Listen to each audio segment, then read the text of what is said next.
They were all just about to get in the car when a sudden wind swept across the vicarage lawn, and the trees blew, almost as if a hurricane had hit them, except that they all blew in different directions. "Jesus!" exclaimed Dan, gripping the side of the car. "What was that?" "Look!" Lucy was pointing up in the sky. "A falling star!" "Make a wish!" shouted Nettie. "Holy moly!" growled Nigel, who was the sort of person who'd always preferred Captain Marvel to Superman.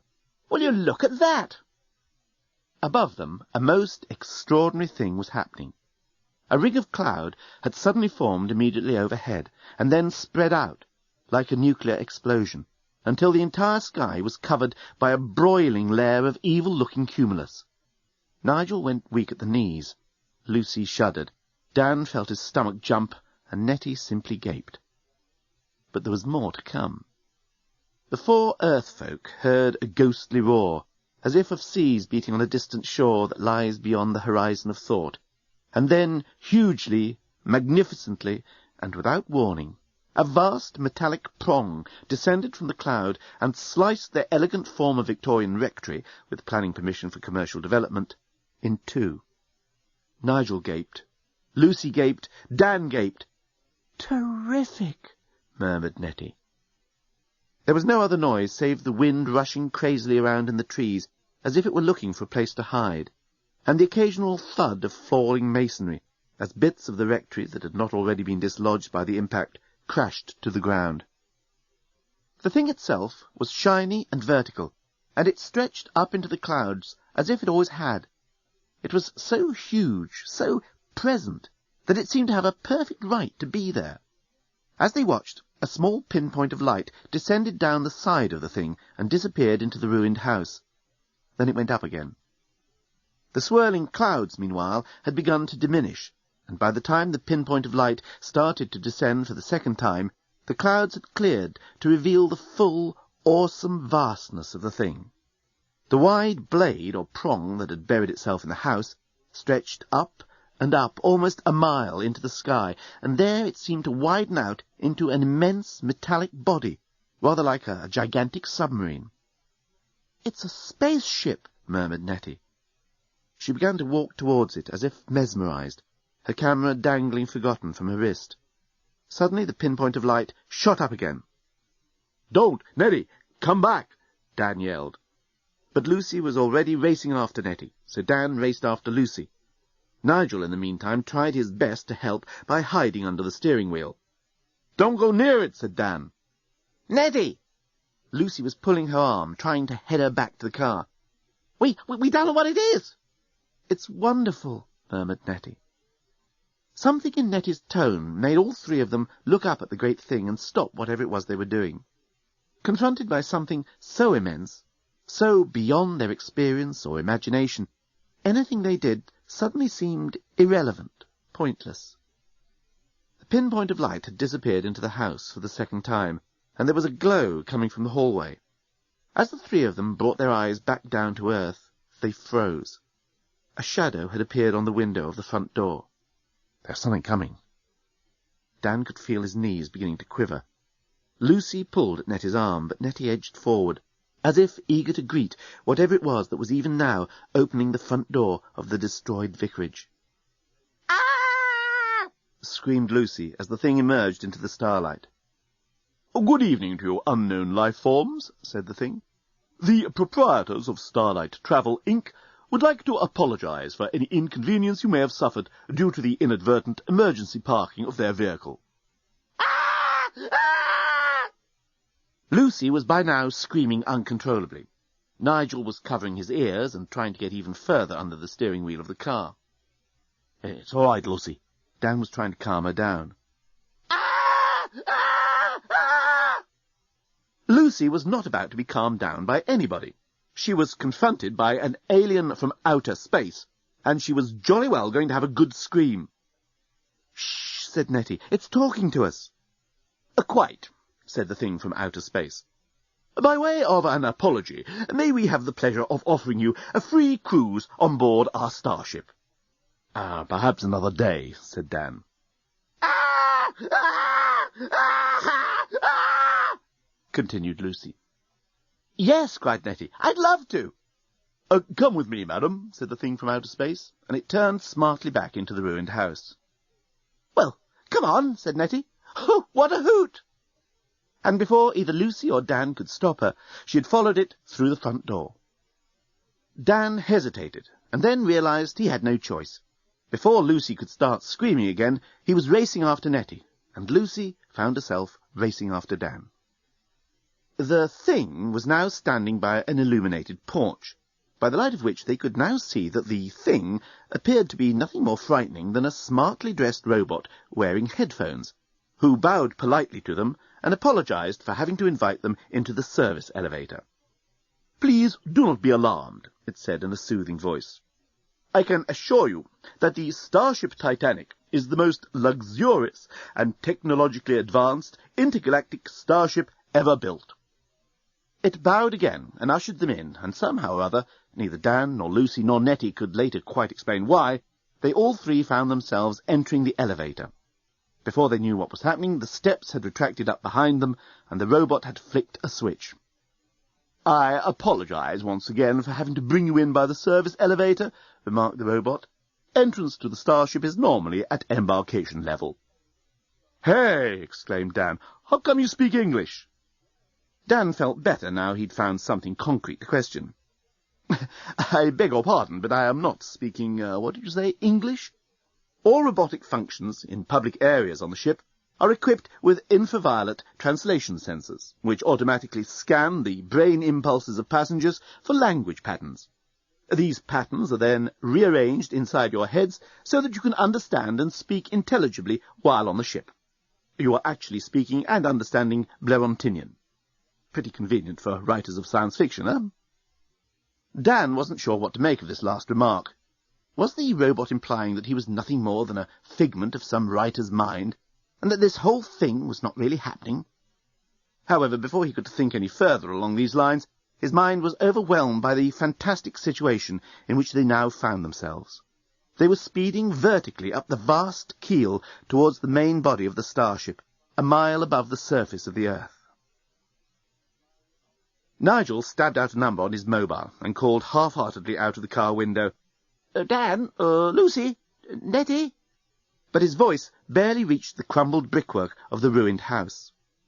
The next moment he heard a ghostly roar, like seas beating on a far-off shore. Hello, said his mobile. Oxford Police Station. Can I help you? Nigel didn't reply. He was too busy watching the vast, unbelievable thing as it rose up into the air again and disappeared towards the Milky Way. Hello, this is Oxford Police Station, insisted his mobile phone. Who's this? Nigel looked at the smashed Victorian vicarage and the driveway where his friends had stood a few moments ago, and replaced his mobile on its cradle. It didn't happen, he murmured to himself. It didn't happen. You might have thought there was a tinge of relief in the way his shoulders relaxed, but of course you would have dismissed such an idea as total fantasy. In any case, at that same moment, Nigel suddenly became very unrelaxed again. In fact, he very nearly jumped out of his Armani trousers. He certainly hit his head on the roof of the car. "Ouch!" he yelled. An old man with a flowing white beard was sitting quietly in the passenger seat. There were tears in his eyes, and one of his eyebrows was just about to fall off.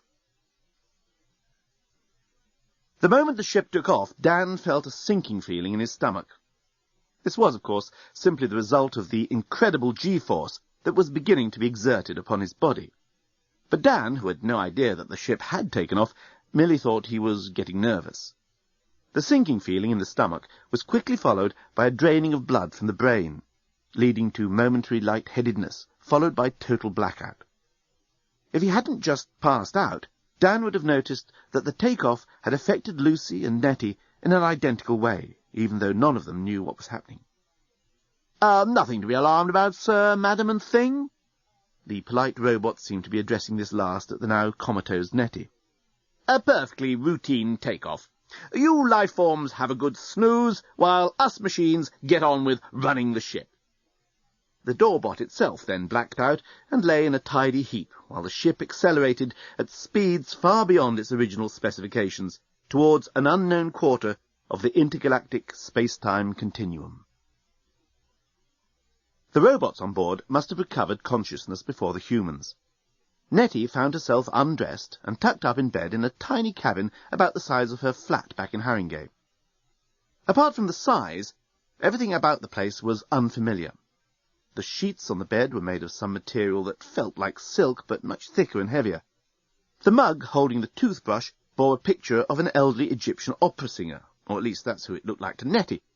She'd once received a postcard of an elderly Egyptian opera singer and had kept it in a drawer.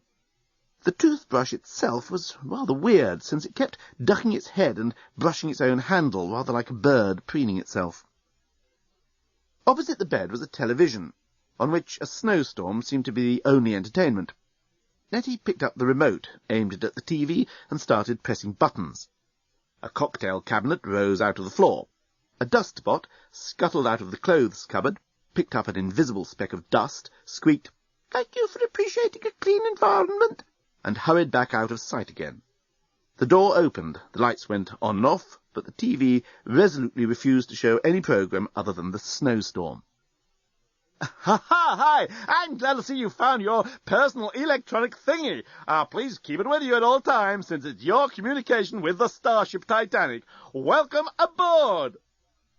Nettie found herself apparently being addressed by the standard lamp that stood in the corner of the cabin. She instinctively pulled the sheets up to cover her breasts. "Wow, hey! I don't blame you keeping those babies to yourself," exclaimed the standard lamp. "Will you turn around while I get dressed?" said Nettie. The lamp obediently turned around. It was the same on the other side. "Will you please go away?" she said. "Hey, that'll be groovy. I've had it up to here with standing around in this cabin anyway." The standard lamp walked smartly towards the door. "Oh, by the way," it said breezily, "I'm your bellbot. Anything you want, just ask me. I'll be standing outside. Wow, it's great to get a change of scenery." And closed the door. "I'm sure that robot's not meant to behave like that," said Nettie to herself. She threw on her clothes and examined the thing she had mistaken for the TV remote control. On it were a variety of buttons. One of them had an icon of the bellbot on it, so she pressed it, and the door reopened and the bellbot peered in. "Wow, Z! You look terrific in that Gap T-shirt!" it exclaimed. "Will you please refrain from making personal comments?" said Nettie rather crossly. "Hey, no offence, man!" The bellbot seemed genuinely hurt. "What can I do for you?" "Firstly, I want to meet up with my colleagues. Secondly, I think we probably would like to know how to get off this ship." "Hot dog!" The bellbot snapped its fingers. "You mean there are more hot little numbers like you around?" "You are behaving most impolitely for an android." Nettie knew how to address a robot. "Would you please keep your personal comments to yourself? Otherwise, I will have you reported, and you know what that'll mean." The bellbot froze to the spot. "Hey, man, I'm a genuine personality transfer bot. It's my character." "Well, I don't like it, and you're here to serve me, so just stop it at once." The robot went all sulky. All right, don't go on about it." "Do you know where my friends are?" "Adjoining rooms?" suggested the bellbot. Nettie was out of her cabin in a moment. Every door along the narrow corridor that curved round and out of vision had writing on it. "What's this say?" she asked.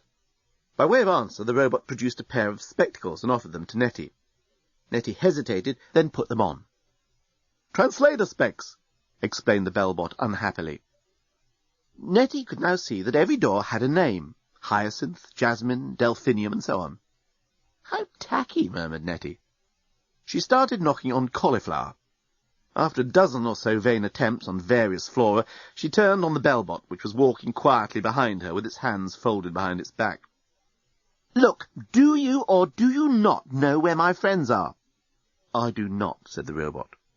"Do you or do you not know how I can go about finding them?" Nettie was phrasing her questions carefully. "I do," said the bellbot after some thought. "Then tell me how," said Nettie. "Guest list," announced the robot. "And where's that?" "Desk bot.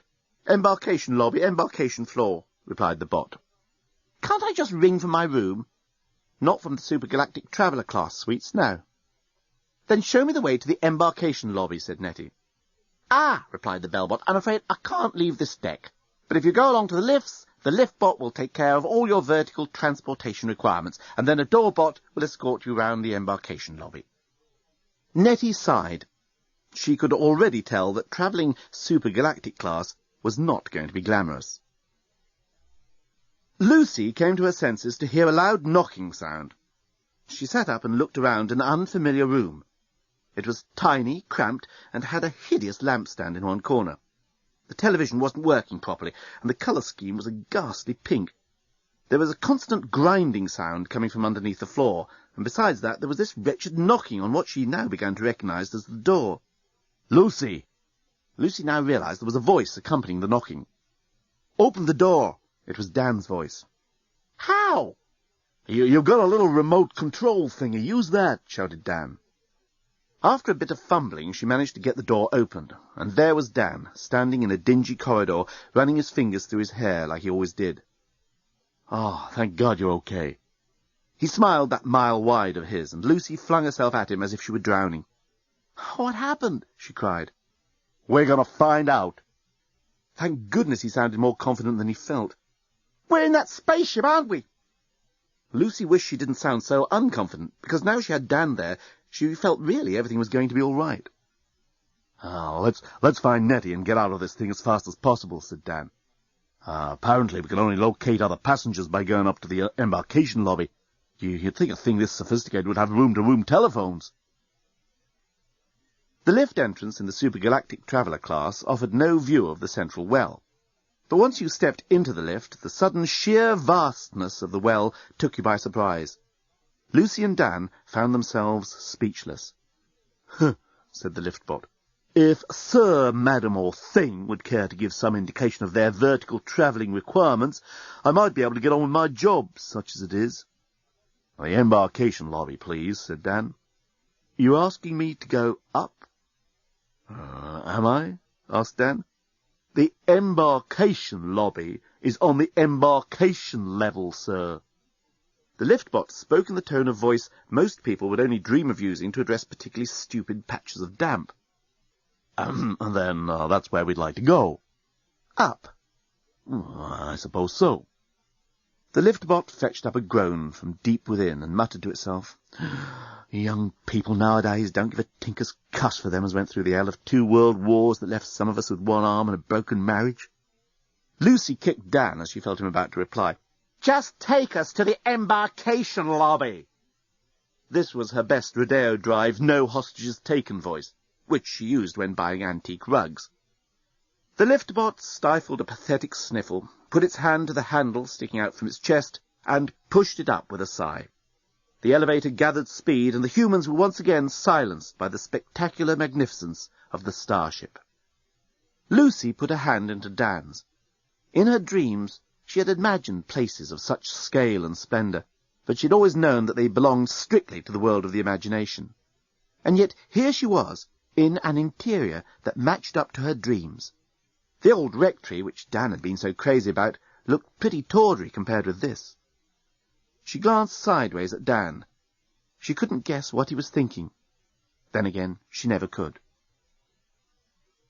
As they stepped out of the elevator, into the loggia at the top of the great central well, they caught sight of a blonde figure in high heels disappearing into the far door. By the time they reached the embarkation lobby, they found Nettie apparently deep in conversation with a desk light. "This is the embarkation lobby, sir and madam." A doorbot had already wheeled over, and was gesticulating in front of them in a rather meaningless fashion. "As supergalactic travellers, you are entitled to pass through this lobby, but you may not use the seating accommodation or the bathrooms. Supergalactic class facilities are available on your own decks." "Look, we're not travelling," said Dan. "We just want to know how to get out of this thing." At that moment, Nettie, who seemed to be getting nowhere with the desk light, turned and spotted them. "Hey, there you are!" she called, and then turned back to the desk light. "Listen, bulb brain, you can fill your own request forms in triplicate and shove them up your lampshade." The desk light rested its head in its hands and pretended to be looking somewhere else. "Get off this thing," the doorbot was repeating to itself as Nettie joined them. Yeah," replied Dan. "We want to get out, the quickest way." "Oh," Nettie looked rather puzzled. "Don't you just want to see round a bit?" You're not scared?" "Well, a bit, but it's so exciting, and these things seem to be perfectly harmless." Nettie gave the doorbot a chuck under the chin. It sniffed and pretended to flick a bit of fluff off its sleeve. A dustbot shot out from the skirting, picked up the imaginary bit of fluff, squeaked, and shot back into the skirting again. "It is amazing, isn't it?" ventured Lucy uncertainly. "Sensational," agreed Nettie. Look, we've got to be sensible," said Dan, adopting his I'm-in-charge manner that never fooled anyone. We ought to find the exit so we know where we are, and then maybe we could explore a bit if you really want." "I'm afraid you can't, sir." The doorbot sniffed in that particular way designed to make anyone who hasn't paid a fortune for their ticket to snooty travel agents in Kensington feel like unwashed dandruff. "Can't what?" said Lucy. "I'm afraid you can't leave the ship," replied the doorbot. "Now, if you wouldn't mind hurrying through to your own decks—" Hey, wait a minute. Dan had decided to turn nasty, which in his case was usually as nasty as a packet of Band-Aids. "Oh, what do you mean we can't leave the ship?" "Are we prisoners?" Nettie sounded faintly thrilled. "No, madam or thing, of course you are not prisoners. It is simply a physical impossibility for you to leave at this moment in time, because the Starship is in flight." The doorbot coughed and indicated the loggia and the great central well. "I suggest you all go down to the supergalactic traveller-class restaurant, where you will encounter plain home cooking with a great doorway." The news that they were in flight had a remarkable effect on the three human beings. If there had been a window, they would all have undoubtedly dashed to it. As there was not, all the energy that would have gone into that dashing had to be used up somehow. Nettie used it up by doing some aerobic movements designed to release stress. Lucy and Dan used it up by shouting at Nettie. Dan chose plain abuse. "You see what you've done? Oh, my God, we're in space! It's all your fault!" "I knew it!" Lucy was going for guilt-provoking self-recrimination. "I knew we shouldn't have followed that dumb peroxide airhead." Please refrain from shouting on the embarkation level. There may be first or second-class passengers about. You may shout as much as you want on the supergalactic traveller-class decks." Again the doorbot indicated the way down. Nettie was holding up her hands. Hey, guys, calm down." "Why should we calm down?" Dan had hit histrionic mode. You've just destroyed our future home. You've forced us onto an alien spacecraft, and now we're not even on Earth anymore. God knows how we'll ever get back." "Please," said Nettie, "I didn't destroy your future home." No, I'm sorry. I know, I just got carried away. Dan didn't know why he'd said that. And if we really are in the situation this robot tells us we're in, we'd better keep our heads and decide how to get out of it.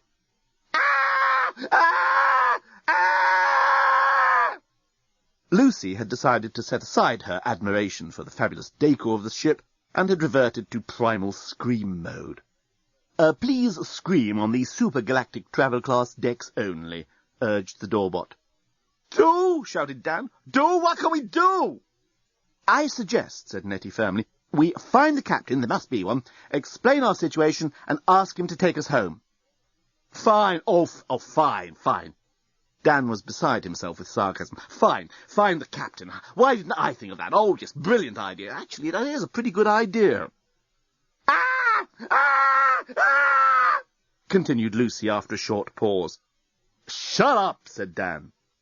It was the first time he'd ever spoken to Lucy like that, and she shut up in surprise. "Where can we find the captain?" Nettie turned to the doorbot, who was looking about anxiously to make sure no other passengers were being incommoded by all this supergalactic traveller-class screaming. The captain, madam or thing, is to be found on the captain's bridge," said the doorbot coldly, with killing logic. "And where do we find that?" You don't," said the robot firmly. "The captain's bridge is accessible only from the first-class accommodation." "Well, surely we can just go through in order to get to the bridge," reasoned Nettie. "I'm afraid not," sniffed the doorbot. "All travelling area restrictions are strictly observed on this vessel." "Oh, come off it!" exclaimed Dan. "This is an emergency." "Over there," said Nettie. She had just put on her translator specs and could now read the words, "First-class passengers only beyond this point," on a door at the other end of the lobby. "Hey, that's pretty neat," exclaimed Dan when Nettie had explained how she knew which way to go. "Ah!" said Lucy. Sorry, I didn't mean to scream. It's just that robot moves so fast." And it was true. The moment Dan and Nettie and Lucy stepped towards the first-class entrance, the doorbot had overtaken them and was standing in between them and the doorway. "I regret, sir, madam, and thing." "Stop calling me a thing," said Nettie. "Supergalactic class travellers are not allowed beyond this point. Now, if you'd kindly return to your own decks." "Hey, get out of the way, Jeeves," said Dan, and he pushed past the robot. "Sir will find the door sealed," sniffed the doorbot, "and if you do not return to your own quarters, I shall be forced to call in the ship's security officers. They have vicious rabbits." Dan and Lucy were by now pushing and pulling on the first-class door, but it was clearly a pointless exercise.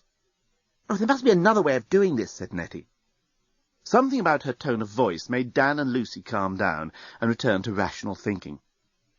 "Okay," said Dan, let me handle this. After all, travel is, or has been, my business. What we have here is the commonest problem known to travellers the world over. How do we get a free upgrade?" "Ha!" Dan recognised the response immediately. Corporate dumb insolence. "If you don't tell us how to get a free upgrade immediately, I shall report you to the Travel Association."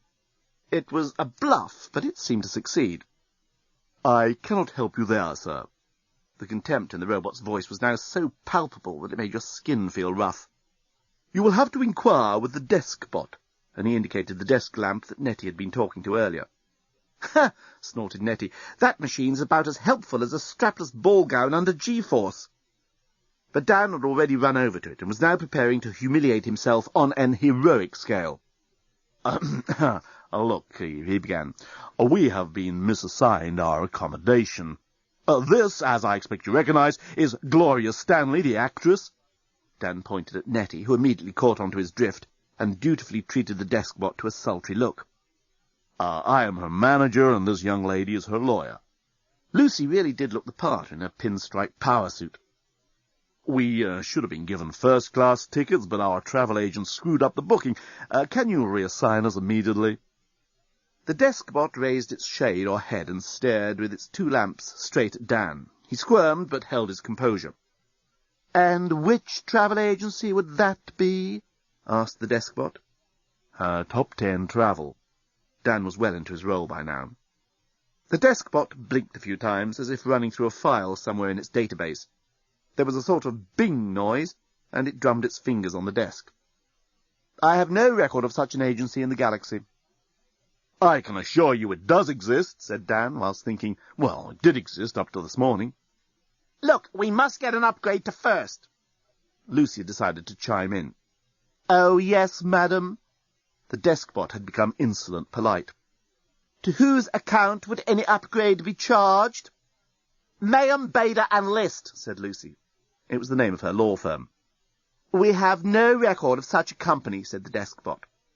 "Hey, you didn't even check your database!" exclaimed Lucy indignantly. The desk bot blinked a couple of times, and there was another bing noise. The desk bot leant forward. "I can only upgrade you if you pay the difference in advance." "How much is that?" Dan felt they were on a slippery slope here.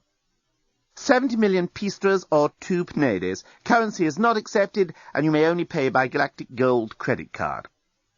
Dan decided to change tack. "I don't think you quite appreciate who Gloria Stanley is." "I don't give a stuff who Gloria Stanley is," said the desk bot, suddenly and rather surprisingly. "I can only upgrade you if you pay in advance with a Galactic Gold card." "Oh, let it go," muttered Nettie, who hated this sort of thing. "Look," said Lucy in her best lawyer's conciliatory tone, "there must be some way you could organise an upgrade for us. We're valuable customers." The desk bot seemed to do a quick check, this time on a small screen set in the desk. "Supergalactic Traveller Class, complimentary," it read. "You're on free tickets." "Exactly. We are valued customers, celebrities." Dan had thrown caution to the wind, but the desk bot shook its shade. If it had had a lip, it would have curled. "I'm sorry, there is absolutely nothing I can do. You simply cannot upgrade from Supergalactic Traveller Class, let alone on a complimentary ticket, to first class. Perhaps if you were second class I could do something." "Look," said Nettie to the desk light, "we don't care what class we travel." "Oh, I do," said Dan. "So do I," exclaimed Lucy. All we want to do, Nettie continued, is talk to the captain. Can you put us through to him? I have no means of contacting the captain, replied the desk-bot. And in any case, it is against company policy to allow supergalactic-class travellers, especially complimentary ones, access to any of the senior officers. God, muttered Nettie to the other two, I can't stand this sort of thing. There must be some way of getting through to the captain. Look, how can we get reassigned to second class? Lucy could see that Dan was now well and truly in the grip of one of those powerful forces known to man, the desire for a free upgrade. She knew that nothing could stop him. That surely can't be too much to ask. Dan was halfway between whining and cajoling. The desk-bot started to look earnestly at the ceiling. That's a pretty shade you're wearing. Lucy had decided to try another approach. It's just the company colours, said the desk-bot. Oh, but it suits you, said Lucy. Dan rolled his eyes. Look. He tried to reassert control in the discussion, but the desk-bot interrupted. You have free upgrade vouchers in your rooms. Now, please, I have better things to do. Vouchers! Dan was grunting this as they raced back through the loggia at the top of the central well. Isn't that the travel industry all over? Why do they never tell you these things in the first place? The lift-bot was in a cheerier mood, but only just. Down! That's what Chalky White yelled at me outside that foxhole at Ypres. It was the last thing he ever did say. Buzz bomb took him out. Same bomb as took out my arm and leg. Dan! I can hear his voice to this day. By the time the elevator had reached the supergalactic travel class deck, the three had heard a full account of the rudimentary medical facilities available at the Caen dressing station, the technical details of cleaning out gangrene from a deep wound, and a near-complete itemization of their Allied forces' requisitioning techniques in Cyprus. For a robot from a civilization which knew nothing of Earth, it was a very impressive performance. God, I just hope we don't have to use that elevator many more times, groaned Dan. The three raced off down the supergalactic traveller class corridor. They were about halfway down when they suddenly realized there was a major problem.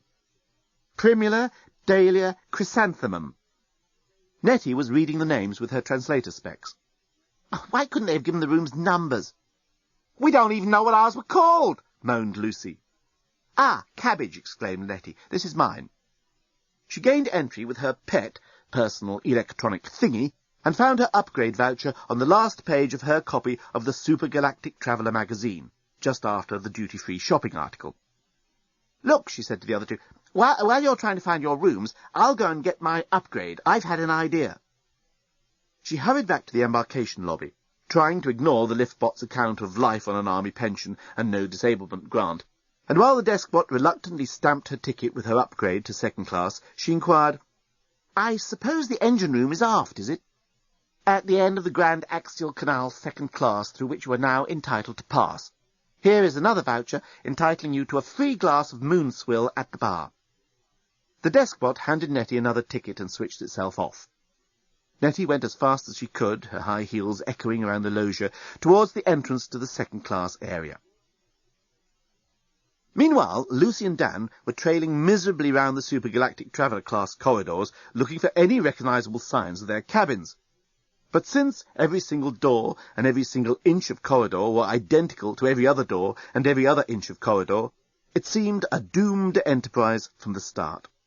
They pointed their personal electronic thingies at each door in the vain hope that one would work.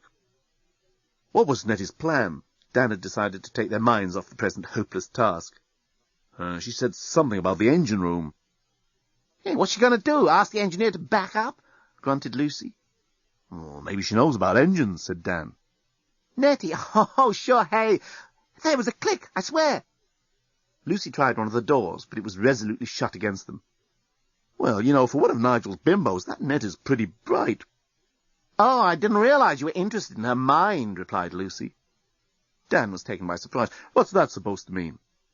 It's opening, exclaimed Lucy, as one door seemed to give for a moment. Oh, no, it isn't. She's a nice girl, said Dan. Well, you ought to know. You've been ogling her ever since we all had dinner together. God, when was that? It seems like a lifetime ago. I wasn't ogling her. Dan's injured innocence count was incredibly high some days. Lucy was now working off her frustration. Anyway, if Ned is so bright, how come she allows Nigel to treat her like a Barbie doll? Oh, does she? That sort of woman makes me sick. Why doesn't she stand up for herself? Well, she still might be quite bright. Dan ventured this without much hope. Lucy's powers of certitude always had a crushing effect on him. There is no correlation between size of brain and size of breasts, returned Lucy acidly. Got it! Dan had just pointed his pet at a door, and it had, wonderfully and graciously, swung open for them. Translator specs! Lucy rapped out her order to the lampstand, and found the Supergalactic Traveller magazine stuck in a rack alongside a leaflet about aerobics classes, a list of self-operated washing machine facilities on the SGT decks, a 132-page form to register your satisfaction about service on board the Starship, and a small leaflet entitled What to Do in the Event of Fire. Evidently, the recommended action was to stay extremely calm and remain cool at all times. You were advised to stay in your cabins and not to try and contact any of the staff. And once again, you were admonished to remain relaxed and enjoy the remainder of the flight. Do you think it's getting colder? Asked Lucy as she tore out the voucher from the magazine. Anyway, said Dan, I was not ogling Nettie. Nettie shivered as she waited for the door to the second-class area to open. For a brief moment, she wished her Gap T-shirt covered her midriff. But then, as the door opened and she stepped through, her mind was swamped by the sight before her. She found herself standing on the main jetty of the Grand Axial Canal, second class.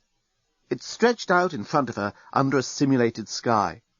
Wide columns marked out the elegantly curved walls, and burning braziers dotted the canal embankments. All over the canal, automated gondolas plied lazily back and forth, their robot gondoliers singing pleasantly, a song that brought harmony and peace to the main thoroughfare of the Starship Titanic. She gave him love, she swung above, she kissed him on his smiling handsome lip.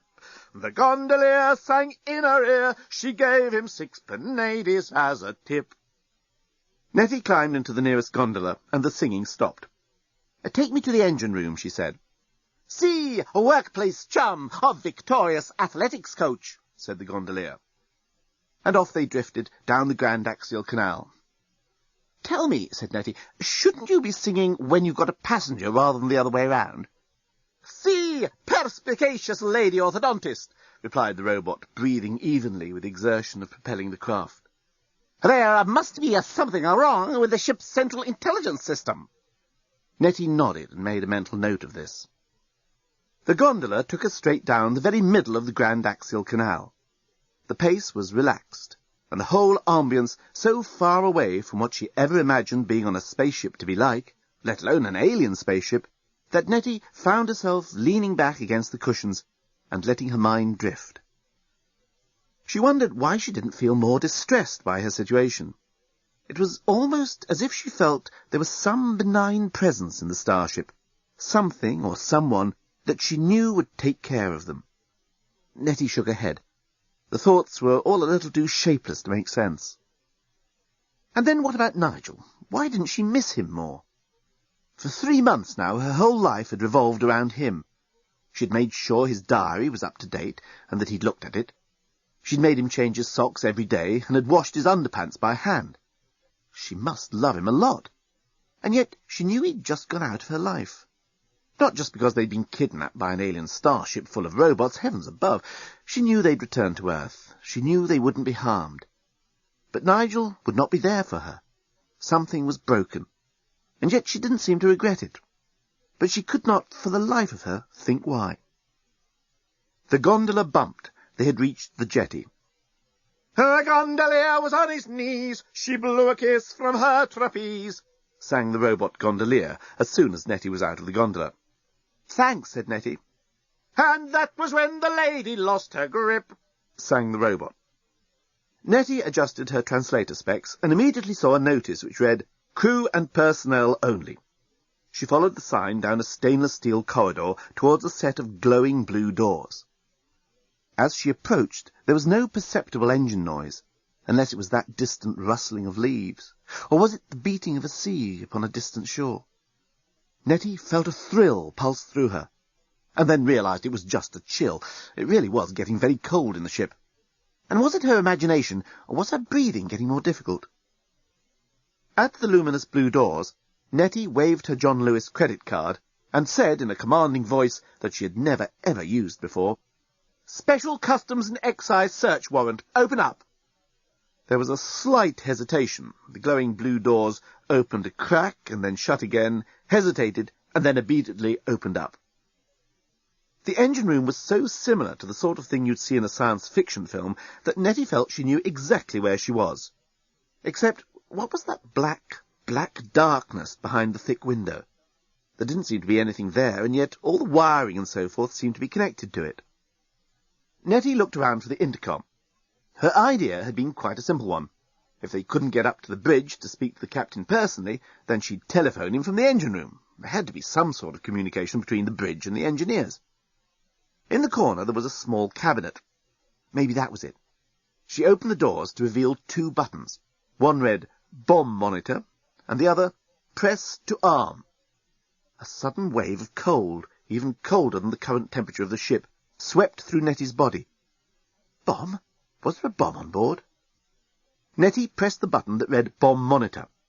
A polite voice said, "Thank you for inquiring about the status of the Mega Scuttler Company's 8D96 Full-Force Mega Scuttler, a bomb to be proud of, which has been installed for your convenience upon this starship. It is my pleasure to inform you that the Mega Scuttler is currently not activated. Thank you for showing an interest in bombs." Whew, bit of a relief, thought Nettie. Now, where's the intercom? What happened next is totally unclear. Certainly Nettie herself had no recollection.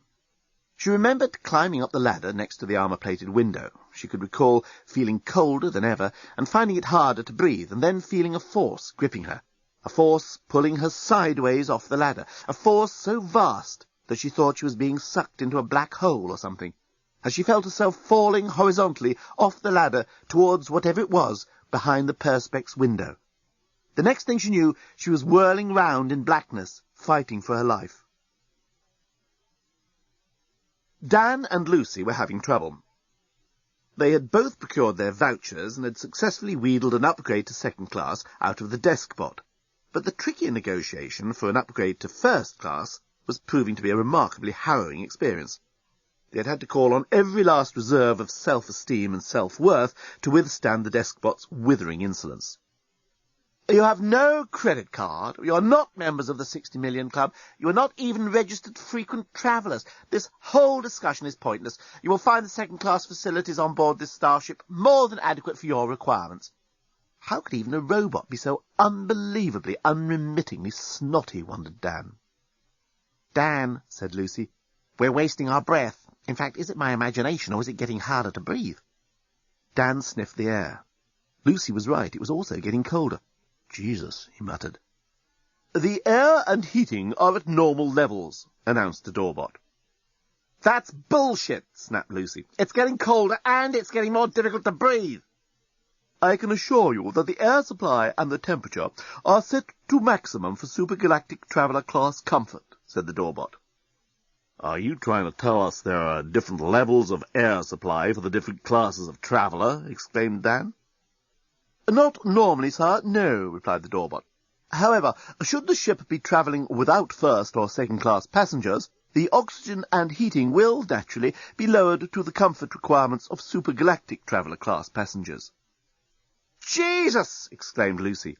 "You guys are the most cynical, amoral travel company I have ever come across."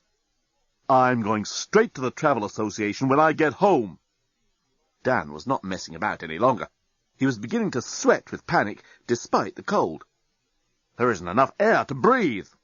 "There is ample air and heat for the supergalactic traveller deck, sir, but unfortunately it is getting dispersed over the whole ship."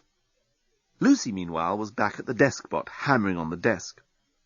"I'm sorry, madam," the deskbot was saying, "but it is company policy to supply first and second-class air and heat, only if there are first and second-class passengers on board." "But we're second-class passengers." "I have no record of any second-class passengers on board." "But you just gave us an upgrade. We have vouchers." Oh, I'm afraid vouchers are not processed until the end of the month. Thank you for your inquiry. The deskbot suddenly turned itself off. All right. Dan was trying to work himself round to decisive mode. Oh, let's get organized. It's vital we all stick together. Go and get Nettie while I try and sort this mess out. Hey, but if I go and get Nettie, we won't all be sticking together. Lucy's rational streak tended to obtrude whenever Dan was in decisive mode. All right, I'll go and get her. No, that's the same thing. Anyway, why are you so worried about Nettie? I'm not. I just think we all ought to keep together in case one of us needs help. Like, what sort of help do we give if we're all running out of air and freezing to death? Lucy was getting quite steamed up, considering the cold. All right, don't go and look for Nettie, but what are we going to do? Dan sounded so desperate, so forlorn, and yet, oddly, Lucy preferred it to decisive mode. I'll see if I can find a supply of oxygen. You do your best here. You must be able to get us up to first class. Hey, but that's still not sticking together, moaned Dan. I never said we should stick together. That was your idea, said Lucy. Then she put her arms round Dan and gave him a big kiss on the cheek. She liked Dan best when he seemed vulnerable. Cheer up, second-class traveller. I'm sure we're going to be all right. And with that she had gone, and Dan suddenly felt terribly alone. So alone, he felt he could pick his loneliness up in his hands and examine it. But even as he did so, he realized it wasn't Lucy's absence that made him feel empty inside. It was something else.